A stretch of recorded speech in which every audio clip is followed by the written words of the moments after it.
며칠 전 지난 1월 31일 영국에서는 놀라운 일이 있었습니다.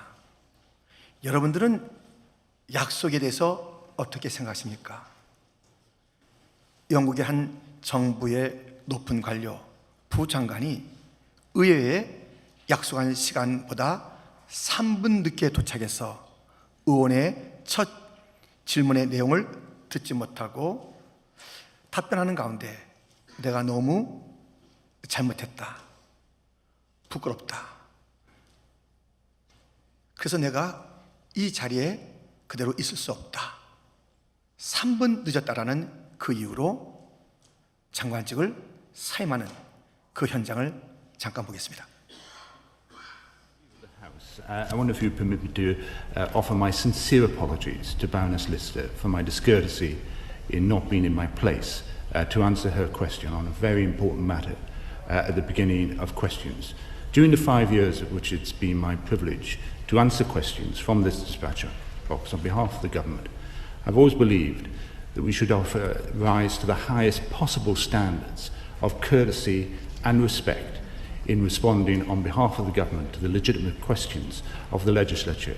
I'm thoroughly ashamed at not being in my place, and therefore I shall be offering my resignation to the Prime Minister with immediate effect. I do apologise.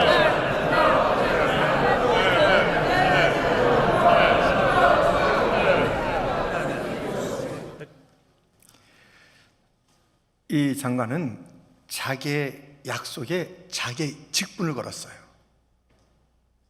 그 약속에 신실하기 위해서 자기의 직분을 건 모습을 보게 됩니다. 사람과의 그 약속을 어떻게 지켜나가는가, 사람마다 달라요. 그러나 반드시 약속에는 무게가 있어야 합니다. 신실함이 있어야 합니다. 사람과의 약속에도 이렇거늘 하나님과 사람의 약속을 언약이라고 그럽니다. 영국의 한 장관은 직분을 걸었다면 하나님께서는 사람과의 약속인 이 언약에 생명을 그의 피로 이 언약을 맺어가는 것을 보게 됩니다. 언약이라는 것이 자른다, 그 자름 속에서 피가 흐른다 라는 그런 단어 의미를 가지고 있습니다.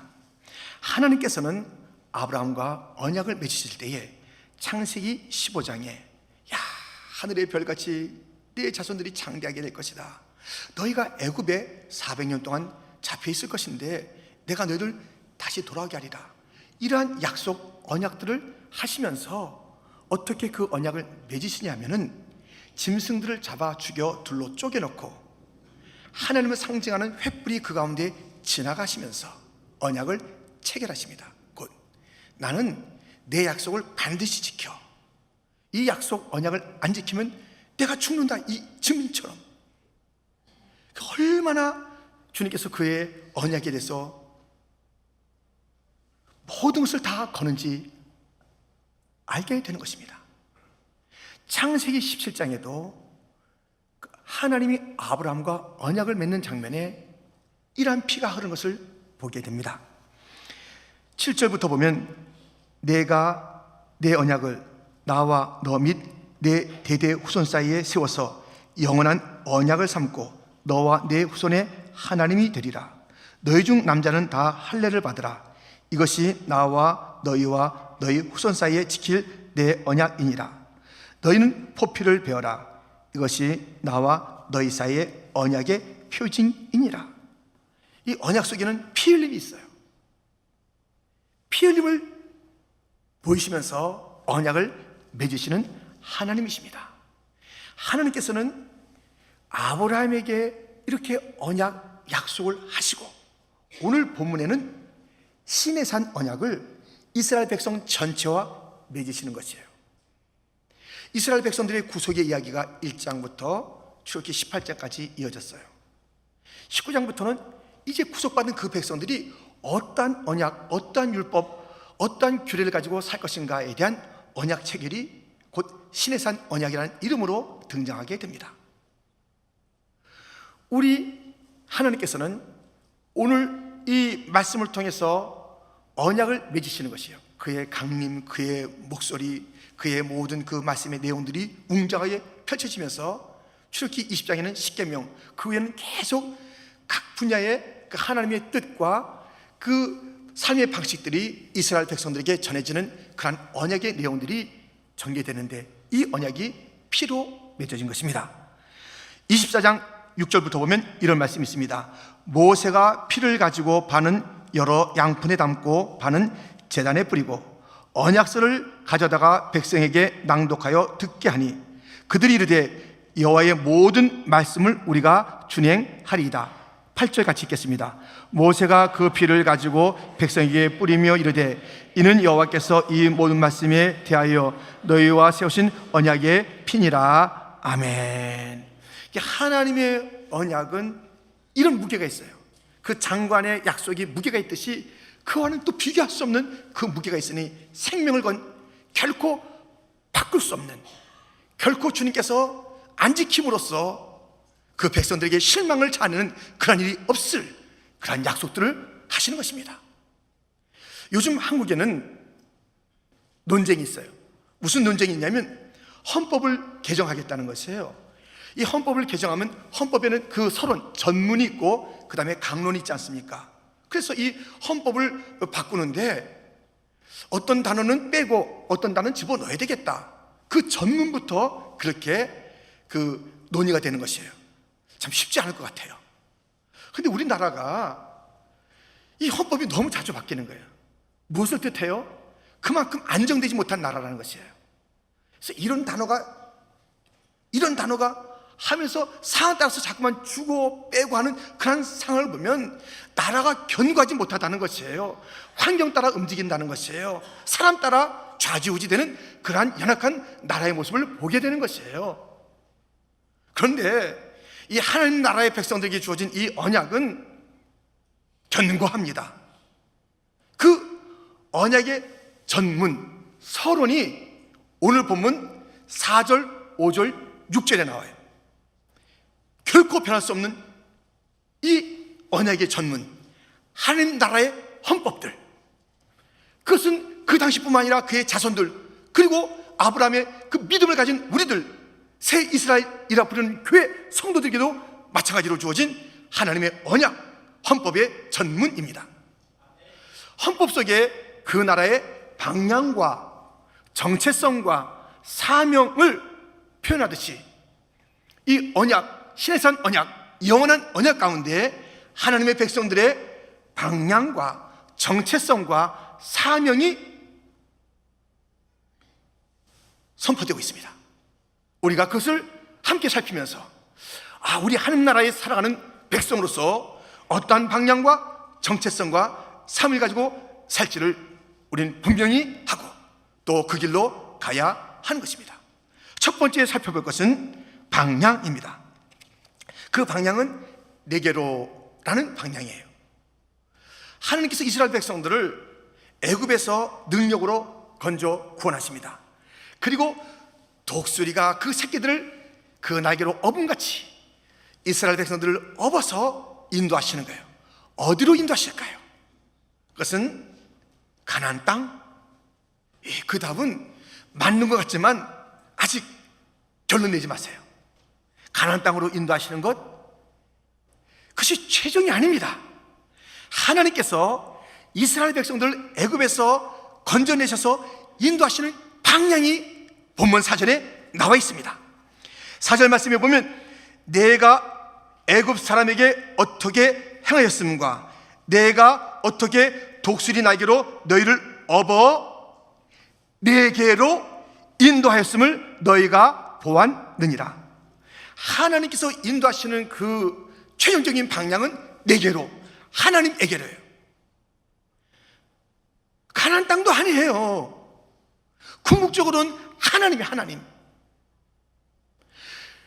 그래서 하나님께서는 구원받은 이 백성들을 인도해 나갔을 때 독수리가 그 새끼들을 훈련시키는 것처럼 어떤 절벽에서 떨어뜨리고 막 죽을같이 막 아우성하면 내려가서 받쳐주고 조금 날듯하면 격려해주고 기다리고 좀 더 해봐 해봐 하면서 훈련하면서 가는 그 길, 어디로 가냐면 하나님 자신에게로 가는 그 길이에요.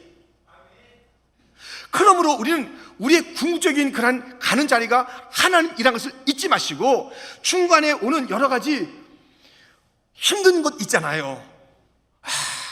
실패가 있어요. 따돌림이 있어요. 막 아픈 것이 있어요. 또 어떤 것은 너무 잘 돼요. 막 애들도 잘 되고 남편도 막 승승장구하고, 아무리 그래도 그것이 우리의 최종 자리가 아니니, 어떤 어려움이 있어도 낭망할 것도 아니고 잘 되는 것이 있어도 안주할 것이 아닙니다. 그것을 지나서 가야 할 자리가 있어요. 어려워도 우리가 가는 자리, 그 어려움은 독수리가 새끼를 훈련시키듯이 우리를 훈련하는 자리니, 그 어려움 고난의 이유마다 하나님, why me? 내게 왜 이러세요? 너무 묻지 마세요. 그 물음을 가지고 오랫동안 시간 보낸 자들이 있어요. 왜 내가 이렇게 실패합니까? 왜 우리 아내가 이렇게 아픕니까? 왜 우리 자녀가 이렇게 어려운 일을 당합니까? 왜 내가 이렇게 많은 자들에게 이렇게 비난받아야 됩니까? 너무 그런 거 따지지 마세요. 어떤 때는 알 수도 있고 어떨 때는 대부분 몰라요. 가세요. 그것이 우리 마지막 자리 아니에요. 성공도 우리의 마지막 자리가 아니에요. 하나님의 품이 우리의 마지막 자리인 줄 믿습니다. 그러므로 어떤 일에도 낙심하거나 어떤 일에도 안주하는 우리의 태도, 그것이 아닌, 그것을 지나서 하나님에게로 간다.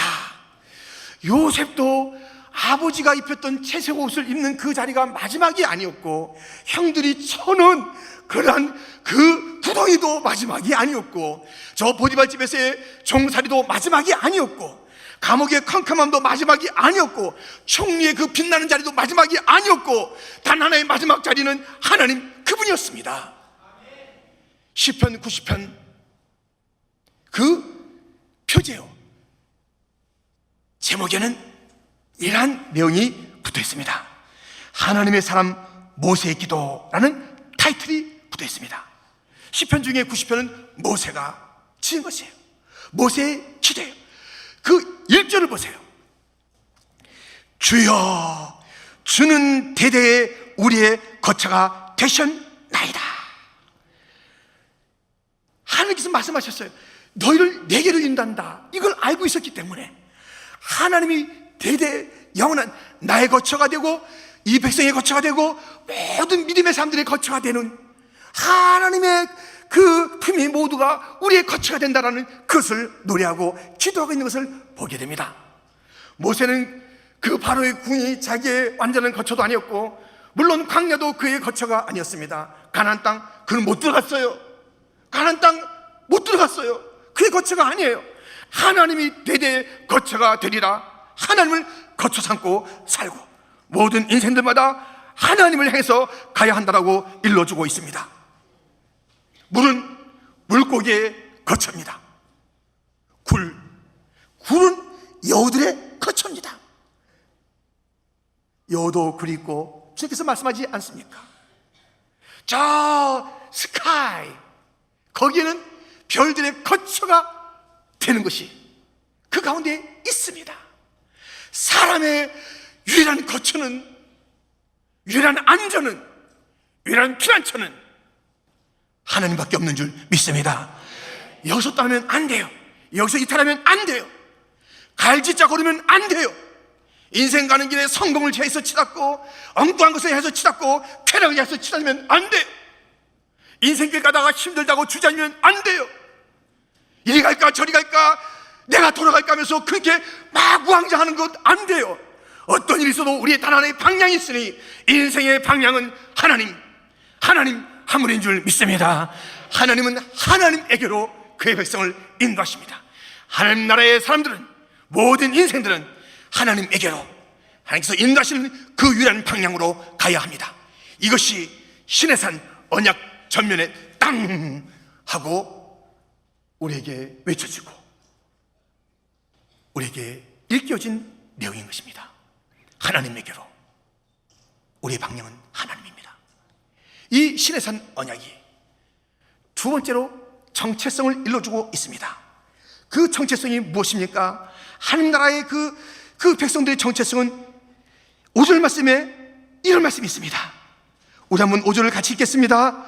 세계가 다 내게 속하였나니 너희가 내 말을 잘 듣고 내 언약을 지키면 너희는 모든 민족 중에서 내 소유가 되겠고. 아멘. 세계는 내게 속하였고 너희는 내 소유가 된다고 그래요. 속한 거하고 소유하고 달라요. 다 온 세계가 다 하나님께 속했죠. 근데 그 중에 특별히 소유라고 이름 부르는 자가 있어요. 이 소유라는 이 히브리 단어는 내 소유, 내 보물이 되겠고, 보물이라는 단어예요. 보물. 내 보물이 되겠고 라는 단어예요.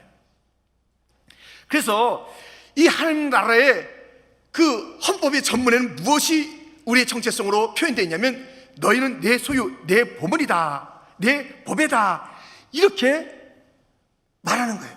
주님의 말씀이에요. 그래서 주님께서는 너무너무 보물이니까는 아껴요. 그의 백성들을 아낍니다. 사랑하십니다. 지키십니다. 도와주십니다. 공급합니다. 너무너무 아끼는 거예요. 내 보배라, 소유라, 보물이라. 하나님의 보물이 바로 우리의 정체성입니다. 그러므로 우리가 과거에 어떠한 어려움이 있었든지, 현재 내가 어떠한 그 처우를 받든지, 어떤 사람들이 나갔다 뭐라고 하든지, 여러분들 그것에서 흔들리지 마세요. 그 과거의 상처 때문에 몇십 년 동안 인생 갖다가 막 엉망으로 스스로 만드는 자들이 있어요. 그게 어떡하고요? 상처 다 있어요. 다 가슴 열어보세요. 아픔이 없는 자가 누가 있는가? 다 상처 있어요. 어쩌자고 자기 상처만 상처인 줄 알고 그 상처를 부여잡고 몇십 년 동안 그렇게 땅을 치고 있대요? 그러지 마세요. 지금 여러 가지 형편들이 있어요. 막 우리가 다 비난하고 우리가 다 막 그렇게 하는 그런 상황들이 있어요. 그게 뭐 어떻다고요? 우리의 이 정체성은 바뀌지 않는데, 하나님의 보배인데. 이스라엘 백성들은요, 자기들의 정체성에 대한 이 주님의 이 말씀을 들었잖아요. 바로 시내산에서 들었잖아요. 그런데 얼마 있지 않아서 이들 보세요. 하나님의 소유된 이 주님의 일깨워준 자아상, 정체성을 가지고 살아야 될 이들이 가나안 땅을 정탐하고 온 12명 가운데 2명을 제하고 10명이 이렇게 말하는 거예요. 우리는 메뚜기요, 메뚜기. 메뚜기. 저 가나안 족속에 대한 우린 메뚜기야. 우린 죽어. 우린 안 돼. 패배주의 자상을 가진 거예요. 여러분들, 이 배의 키가 방향을 정하는 대로 배는 나가는 것이에요.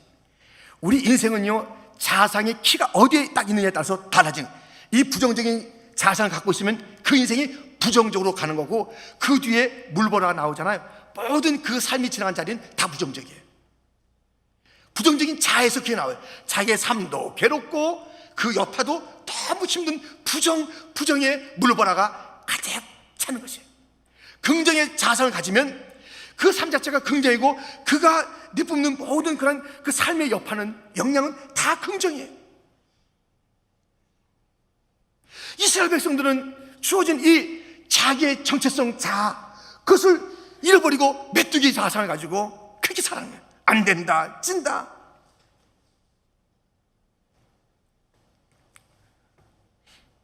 제가 이러한 글을 읽었는데요, 페르시아에 어떤 왕자가 태어났는데 꼽추로 태어났어요. 꼽추로. 이 왕자는 뭐예요? 이 꼽추로 태어났으니까 얼마나 좀 슬프고 참 괴로운 그런 시간들을 보내는 거예요. 어디 나가서 뭐 놀겠어요? 막 힘든 거예요. 그래도 아버지는 사랑하잖아요. 그 참 힘든 그런 아들을 향해서 12살 생일 때에 이렇게 말하는 것이에요. 아들아, 내가 너에게 뭐든지 선물하고 싶다. 네 손을 말해라. 내가 선물로 줄게. 그랬어요. 이 꼽사등이 왕자가, 아버지, 제게 선물을 주시려면 저의 동상을 하나 세워주세요. 동상. 그래, 동상 세워줄게. 근데 이 구부러진 이 몸의 동상 말고요, 제가 딱 펴있는 그 모습의 동상으로 저 궁정 안에 좀 세워줄 수 있겠어요? 야, 그거 왜 못하냐? 저가 이게 좀 당당하게 허리 펴고 있는 그 모습으로 해주세요. 그래서 그 허리 펴고 있는 모습으로 그 동상을 만들어준 거예요. 그랬더니 이 아이가 지나다니면서 나는 이 굽어진 모습이 내 모습이 아니야. 저게 내 모습이야. 난 저렇게 걸을 수 있어. 난 저렇게 허리를 펼 수 있어. 난 저렇게 살 수가 있어. 난 이렇게 구부러진 게 아니야 하면서 볼 때나 잘 때나 나의 진짜 모습은 저 서 있는 모습이야. 동상을 바라보면서 계속 꿈을 키우고 말했어요. 그러더니 허리가 점점 펴지더니 딱 완전히 펴졌다는 이야기입니다. 여러분들, 우리의 자아상은 따로 있는데 하나님께서 보시기에 힘이 좋았더라가 우리의 원래 자아상인데 마귀가 다 구부려 놓은 거예요. 어디다가 길을 피고 그래? 어디서 네가 똑바로 산다고 그래? 네 주제, 그게 다 구부러져 있는 거예요. 다 구부러져 있어요. 우리 인생이. 그것이 우리 자상이 아니라고요. 마귀가 던져준 그런 그릇된 자상으로 굽혀 사는 거예요. 펴지 못하는 거예요. 안 된다고 그러는 것이에요. 엉뚱하게 살아가는 거예요. 반듯하게 펴있는 하나님께서 하나님의 온전한 형상인 예수님을 보내주었습니다. 예수님을 바라보세요. 예수님을 품으세요. 예수님을 생각하세요. 예수님 언어를 나의 언어로 삼으세요. 예수님의 그 순종을 나의 순종으로 삼으세요. 예수님의 사랑을 나의 사랑으로 삼으세요. 예수님의 그 모든 참고 견디는 기도 생활을 나의 것으로 삼으세요. 그것이 바로 우리의 삶이며 우리의 자상인 줄 믿습니다. 여러분, 어떤 일이 있어도 우리의 자상은 분명하니 너는 내 기쁨이야, 내 보배야, 내 소유야, 내 것이야. 내가 너를 볼 때 너무 좋아, 힘이 기뻐. 이것이 나의 자상인 줄 알고 내가 나를 평가하지 마세요. 마귀가 나를 평가하도록 내버려 두지 마세요. 사람들이 나를 갖다 말하는 것에 대해서 너무 귀 기울이지 마세요. 하나님께서 말씀하시는 것, 하나님께서 나를 보시는 것, 그것이 진짜니 그것은 언제나 변함없이 우리 주님의 생명을 다해서 언제나 변함없이 우리에게 말씀해 주는 자상. 내 딸아, 너는 내 보배야. 내 아들아, 너는 내 보물이야. 이 자상을 잊지 마시고 주님께서 보시는 그 눈으로 나를 보시고 주님께서 말씀하시는 그 말씀이 나에 대한 진짜 말인 줄 아시고 그렇게 선포하고 그렇게 사랑하고 그렇게 당당하고 나는 하나님의 아들이야, 하나님의 딸이야, 나는 존귀한 자야, 하나님께서 보물이라고 그랬어, 하나님께서 지켜주셔, 하나님의 사랑이 있어, 하나님께 능력으로 나를 항상 동행해 주셔. 그 당당함으로 승리하는 자가 되기를 주님의 이름으로 축원드립니다. 신의 산 언약은 그 전문에 그 이스라엘 백성들의 방향과 정체성을 일러줬고요, 세 번째 사명을 주었습니다. 사명에 대해서 6절이 우리에게 일러주고 있으니 같이 6절 말씀을 읽겠습니다. 너희가 내게 대하여 제사장 나라가 되며 거룩한 백성이 되리라. 너는 이 말을 이스라엘 자손에게 전할지니라. 아멘. 제사장 나라, 거룩한 백성이 바로 하나님 나라 백성들의 사명이에요. 제사장은 뭐 하는 사람이에요? 제사장은요, 자기를 위해서 사는 자가 아니에요.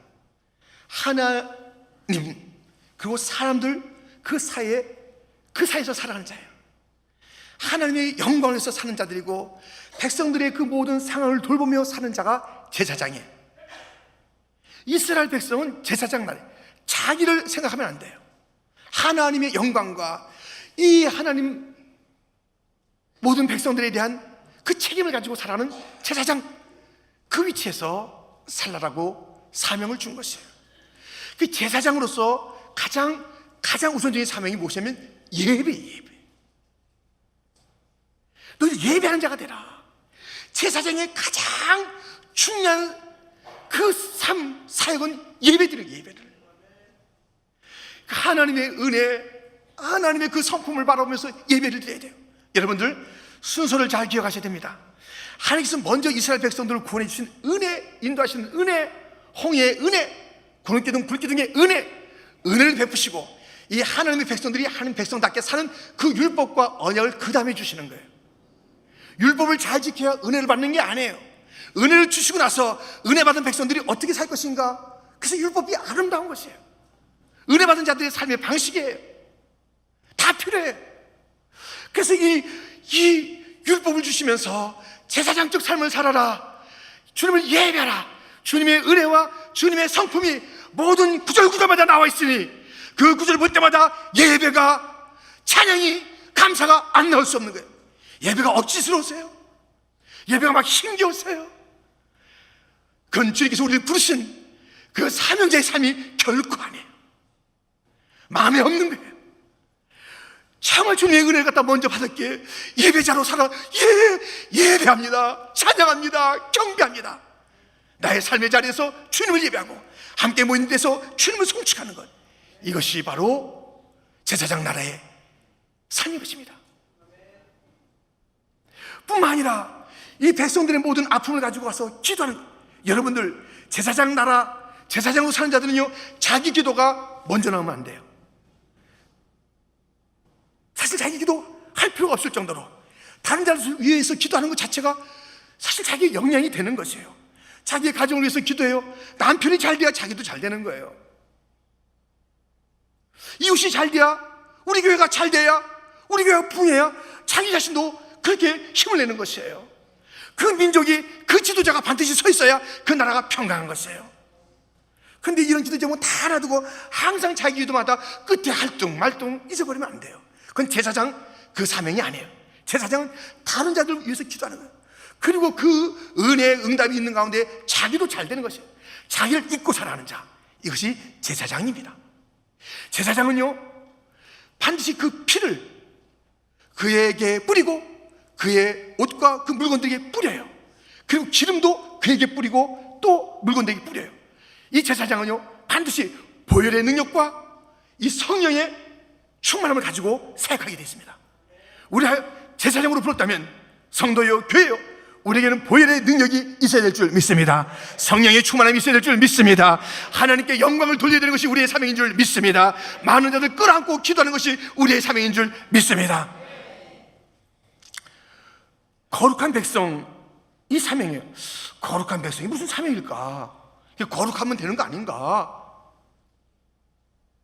그냥 나 혼자 좀 이렇게 좀 거리를 두고 살아가는 게 거룩 아닐까? 무슨 모임도 내가 안 가고, 뭐 구역 모임도 안 가고, 뭐 밖에서도 내가 그냥 뭐 누구 친하게 지낼 것도 없고, 그냥 나 혼자만 이렇게 왔다 갔다 하는 게 거룩인가? 거룩 그게 아니에요. 오늘 본문의 내용처럼 제사장, 그 거룩함, 그의 소유, 오늘 본문의 내용을 신학기도 그대로 담아서 우리에게 일깨워준 그런 구절이 있습니다. 거기에 이 제사장 나라와 거룩한 백성, 그의 소유된 자들의 삶의 구체적인 내용이 있으니 베드로전서 2장 9절 말씀에 이런 말씀이 있습니다. 우리 한번 같이 읽겠습니다. 그러나 너희는 택하신 족속이요 왕같은 제사장들이요 거룩한 나라요 그의 소유가 된 백성이니 이는 너희를 어두운 데서 불러내어 그의 귀한 빛에 들어가게 하시니에 아름다운 덕을 선포하게 하려 하심이라. 아멘. 이 제사장, 이 거룩한, 이 소유된 자들의 삶은요, 이 어두운 땅에 빛의 증거, 복음을 증거하는 것, 그것이 제사장적 삶이며 그것이 거룩한 삶이에요. 거룩은요, 이 복음을 증거하는 자에게 주어지는 놀라운 선물입니다. 거룩은 담쌓고 살아. 난 누구에게도 말도 안 해. 얘기 섞지도 않아. 나 혼자만 그저 입에 나왔다가 또르르 갔다 또르르 올 거야. 그건 절대 거룩해 줄 수가 없어요. 거룩은 이 어둠의 세력과 싸워야 되는 것이에요. 거기에 거룩이 있는 것이에요. 거룩한 백성이라는 것은 나홀로 도자 청청하리라, 나홀로 고고하게 지내리라, 이것이 거룩 갖다 주는 것이 아니라 삶의 현장에서 복음을 위해서 진력하고 진리를 외치고 거기서 상처가 나고 거기서 복음을 전하다가 여러 가지 어려움을 당하고 핍박이 일대할지라도 이 복음을 증거하는 그 삶이 거룩한 삶이에요. 거룩하십니까? 1년 내내 가도 전도하지 않아요. 절대 거룩할 수가 없습니다.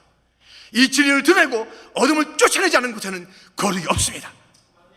우리가 거룩해 주기 위해서는 싸워야 할 것이 있으니 영적인 싸움, 영적인 전쟁을 통해서 우리는 거룩해지는 것입니다. 우리는 이러한 사명자로 부름받은 줄 믿습니다.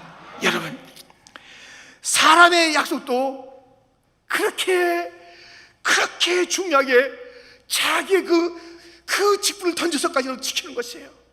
하나님의 약속에 하나님은 생명을 거는 것이에요. 새 언약을 위해서 예수님이 죽으셨잖아요. 우리도 하나님과의 약속을 이런 무게로 지켜야 돼요. 생명을 걸고 지켜야 돼요. 하나님과 이거 약속 갖다가 소홀히 여기면 안 되는 것이에요. 예배에 대한 약속과 헌신에 대한 약속과 충성에 대한 약속과 이런 모든 것을 갖다가 정말 쉽게 버리는 것은, 그것은 우리가 할 도리가 아니에요. 주님은 약속을 할 때마다 피를 보게 하시는 거예요. 이 피처럼 우리가 피로 맺은 언약이란다. 생명 걸고 지키자. 알았지? 내 아들아, 내 딸아. 이것이 언약의 당사자들의 할 일인 것입니다. 쉽게 여기지 마세요. 내 자리를 쉽게 여기지 마세요. 생명 걸고 목숨 걸고 그 자리를 지켜야 되는 것이 바로 나의 자리인 줄 믿습니다. 그 자리, 힘들고 어려워도 난 죽어도 교회 가서 죽는다 이러고 나와야 돼요. 내가 교회 갈 때 어려움을 당했어. 사순절 가려는데 막 첫날부터 어려워. 사순절 해보세요. 반드시 어려움이 와요. 사순절에 막 어려움이 있어요. 여러분들 교회 나오려면 어려움이 있어요. 그러니까 교회 안 나가는 게 맞지. 나가면 내가 복을 받아야 되는데 이게 뭐야? 그거 아니에요.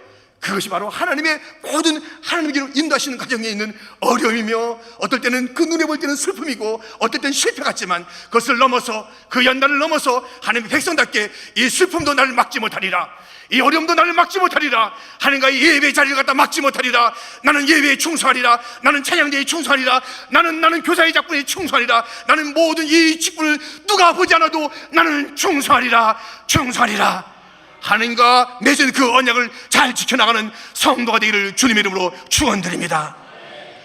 주님으로 가는 방향입니다. 주님의 소유된 정체성입니다. 주님이 맡기신 사명입니다. 우리에게는 이라는 것이 있다는 것을 잊지 마십시오. 약속을 잘 지키는 분들이십니까? 하나님은 이 약속을 바꾸지 아니하고 오늘 우리에게도 그렇게 일러주고 있습니다. 시내산 언약 딱 줬어요. 출국한 지 3개월 만에. 그리고 이 내용을 이제 가나안 땅 들어간 40년이 지난 다음에 시내산에 주어졌던 이 언약들을 다시 한번 일깨워주는 것이 모압 평지에서 모세의 신명기입니다. 신명기는 모압 평지에서 다시 이 시내산 언약을 리피트하면서 잊지 말아야지, 40년 동안 이런 거 아니야, 잊어버린 거 아니야, 잊지 말아야지 하면서 다시 리마인드 시킨 것이 신명기 모압 평지에서의 모세의 설교 말씀입니다. 잊지 마세요. 그동안에 알았던 것도 다시 리마인드 시키시는 하나님의 음성을 오늘 들었으니 그 말씀을 의지하고 하나님의 신실한 약속을 굳게 붙잡고 우리의 나라 헌법처럼 자꾸 바뀌는 것이 아니라 영원히 변찮는 그 전문을 우리에게 주었으니 너의 방향은 나다. 주께로 더 가까이 갑시다. 너의 정체성은 세상이 12번 바뀌어봐라 내 소유, 내 보물이란다. 무엇과도 내가 너를 바꾸지 않는 내 자랑스러운 소유다. 그 주님의 소유됨이 내 정체성인 것을 잊지 마시고, 나는 제사장적 삶, 우리 교회는 제사장적 삶, 우리는 나와 우리 교회 자신을 위해서 사는 것이 아니라 하나님의 영광과 온 열방에 복음을 증가하는 길을 통해서 하나님께 영광이 되고 온 땅은 구원하며 그들을 위한 기도의 제목을 가지고 주 앞에 나가며 우리 스스로가 거룩해질 수 있는 그 힘들을 우리의 삶, 사명 가운데서 찾고 확인하고 누리는 자가 되기를 주님의 이름으로 축원드립니다. 하나님 아버지,